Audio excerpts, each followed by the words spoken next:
हम ईटानगर चलेंगे। जितने भी टीआई है, जितने भी ट्रैक्टर है, जितने भी गाड़ी है, रेडी रखना भाइयों।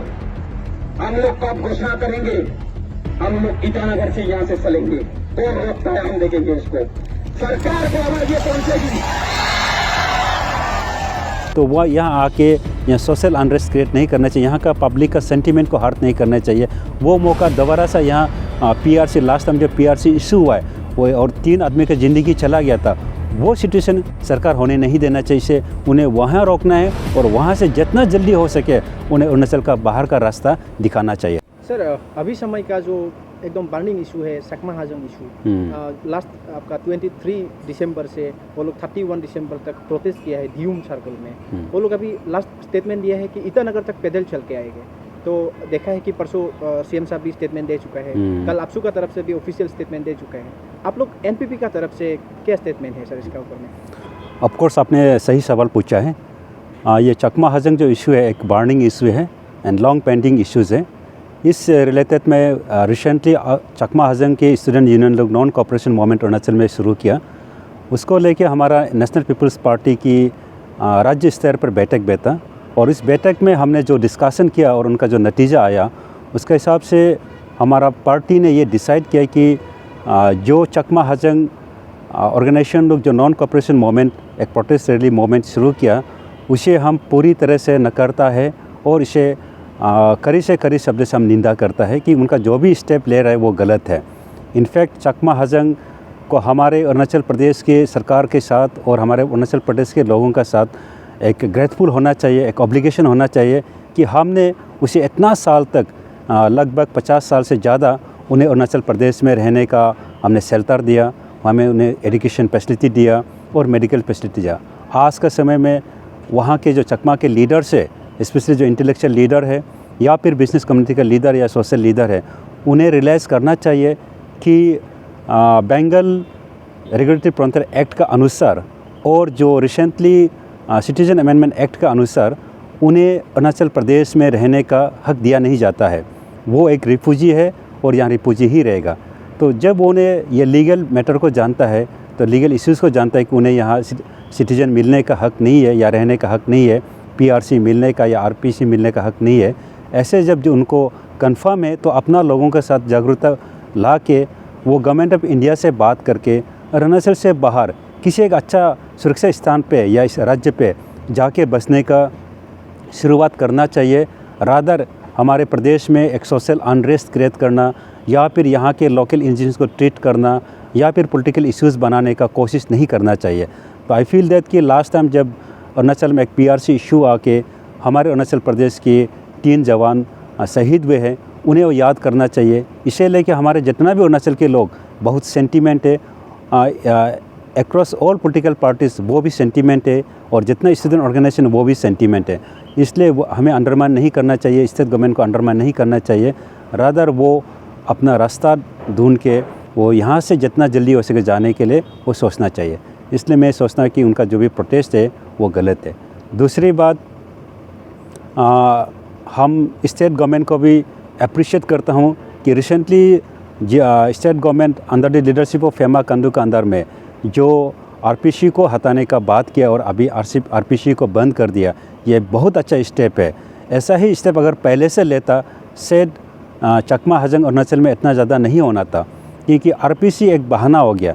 इसका कारण से जितना भी चकमा हाजंग नॉर्थ ईस्ट स्टेट में रहता है वो लोग पता चला है कि अरुणाचल प्रदेश में लैंड का प्रेशर नहीं है, इसलिए वो लोग इलीगल वे से माइग्रेट करके यहाँ बस गया और उनका पॉपुलेशन संख्या बढ़ गया। अब देखा जाने से चकमा हाजंग अरुणाचल प्रदेश में एक रिफ्यूजी तौर पे आया और फिर भी हमारा यहाँ के लोग उन्हें रहने का स्थान दिया और एजुकेशन एंड मेडिकल फैसिलिटीज़ दिया। आज के समय में वो मेरा हिसाब से वो यहाँ से ऑनरेबली एग्जिस्ट होना चाहिए। हमें ग्रेटफुल फील करते हुए वो अरुणाचल से बाहर जाने के लिए रास्ता अभी से शुरू करना चाहिए। इसलिए मैं केंद्र के जो मंत्री किरण रिजिजू साहब हैं उनसे भी मैं आग्रह करता हूँ और स्टेट गवर्नमेंट को जो लीड कर रहा है पेमा खांडू साहब, उनसे भी कि उन्होंने लास्ट टाइम जब पब्लिक कमिटमेंट दिया, जब सीए का इशू आया था, काफ़ी नॉर्थ ईस्ट में और अरुणाचल प्रदेश में बहुत सा पब्लिक लोग जनता लोग इनका सीए को लेके अपोज किया था, प्रोटेस्ट रैली किया था, उस समय हमारे केंद्र के मंत्री और स्टेट के लोकसभा के एमपी किरण रिजिजू ने वादा किया था, वचन दिया था, उन्होंने स्टेटमेंट दिया था कि अरुणाचल प्रदेश में सीए एग्जाम्प्टेड रहेगा और जितना जल्दी हो सके सरकार की ओर से पॉलिसी बना के चकमा एंड हाजंग को डिपोर्टेड कर देंगे। तो मुझे लगता है कि ये लगभग 5 साल गुजर रहा है, अभी समय आ गया है कि किरण रिजिजू साहब को अपना कमिटमेंट को पूरा करने के लिए और स्टेट गवर्नमेंट को अपना कमिटमेंट पूरा करने के लिए मैं विश्वास करता हूँ कि दोनों का लीडरशिप में जितना जल्दी हो सके उन्हें स्टेट से डिपोर्टेड कर देंगे। ये इशू को लेकर सर एक टर्निंग पॉइंट आया है क्योंकि वहाँ का जो लोकल एमएलए है सोमलुंग मोसांग जी, वो रिसेंटली एक स्टेटमेंट दिया है कि अगर चकमा हाजंग को सिटीजनशिप मतलब वो अगर रिजाइन करने से अगर चकमा हाजंग को सिटीजनशिप मिल जाएगा तो रिजाइन करने तक भी वो रेडी है। तो सर एनपीपी उसको क्या देखता है, पॉलिटिकल करने से इशू जो क्या लोकल पब्लिक का फ़ायदा होगा क्या इसमें? कमलंग मोसांग जी साहब ने जो बोला मेरे हिसाब से उनका एक पॉलिटिकल ऑब्लिगेशन रहा होगा। मैं विश्वास करता हूँ कि वो दिल से नहीं बोला है, वो चकमा हाजंग को खुश कराने के लिए, उनका फेवर मिलने के लिए बोला है। लेकिन अगर उसको इंडिविजुअली भी पूछा जाएगा मेरे हिसाब से बीइंग एन इंडिजिनस वो नहीं बोलेगा, क्योंकि वो जानता है कि चकमा एंड हाजंग का कारण से वहाँ के जो सिंगपो ट्राइब है और जो कामती ट्राइब उनको कितना ट्रीट है। आज वहाँ लैंड फ्रेशर है, वहाँ के लोग, मुझे सुनने को आता है कि वहाँ के लोग चकमा एंड हाजंग से ज़मीन खरीदता है, ऐसा सुनने में आता है। और ऐसा हमारे पास काफ़ी इंसिडेंट भी है कि जहाँ की चकमा हाजंग का कारण से कितना रिजर्व फॉरेस्ट को इंक्रोचमेंट करके बेहता है, वहाँ कितना क्रिमिनल एक्टिविटीज़ बढ़ गया है। एक समय ऐसा भी था कि वहाँ का जेटपीएम को किडनैप करके मारदार भी किया गया, एक बार जीबी को उन्होंने किडनैप भी किया। ऐसा समय भी आया कि वो लोग डीसी ऑफिस में घुस के डीसी ऑफिस को तोड़फोड़ किया। इस टाइप का क्रिमिनल एक्टिविटीज़ वहाँ बढ़ गया। वहाँ का लोकल जो सिंगपो और जो कामती सोसाइटी के लोग हैं, आज चकमा एंड हाजंग को वो लोग का अगेंस्ट में एक आवाज़ नहीं बोल पाता है, उनका फ्रीडम ऑफ स्पीच को छीना गया है। क्योंकि चकमा एंड हाजंग का पॉपुलेशन वहाँ डेमोग्राफी को इतना बदल दिया कि आपका सिंगपो और कामती लोग अंदर प्रेशर में रह रहा है, अपना हक के लिए नहीं बोल पा रहा है, तो इतना ट्रीटमेंट दे रहा है। ऐसे में मोसांग साहब खुद एक उस सोसाइटी से बिलोंग करता है, सिंगपो सोसाइटी से, और मुझे विश्वास है कि ये पेन को समझता है। फिर भी उन्होंने बोला जस्ट फॉर पॉलिटिकल माइलेज के उन्होंने बोला, दिल से वो नहीं मानते। अगर दिल से बोला है तो मेरे हिसाब से गलत है। सर बहुत गवर्नमेंट आया, बहुत गया है, ये इशू जो काफ़ी सालों से हम लोग अरुणाचल में है, और अरुणाचल जब ये इशू निकलता है तब अरुणाचल का जो लोकल पब्लिक है उनका सेंटीमेंट हर्ट होता है। तो सर आपको क्या लगता है पॉलिटिकली करते रहने से ये इशू अच्छा है कि ये डायरेक्ट इशू को ही रिजॉल्व करना चाहिए? गवर्नमेंट को आप क्या अपील करना चाहेंगे? मैंने कुछ वीडियो क्लिप में भी देखा कि चकमा एंड हाजंग के स्टूडेंट लीडर्स लोग ये अपील कर रहा था कि कमलंग मोसांग साहब ने बोला है कि एक कॉन्जिनल एटमॉस्फेयर क्रिएट करेंगे, एक सही अप्रोप्रिएट प्लेटफॉर्म में चकमा हाजंग इशू को लेंगे और एक सोल्यूशन लाने का कोशिश करेगा। मेरे हिसाब से इसका सोल्यूशन ऑलरेडी एग्जिस्ट है। You have come here as an refugee, आप एक रिफ्यूजी तौर पे आया था, और अभी सीए के अंदर में आप यहाँ का सिटीजन का राइट नहीं मिलता है, बेंगल रेगुलेटरी एक्ट का अंदर में आप यहाँ राइट नहीं मिलता है।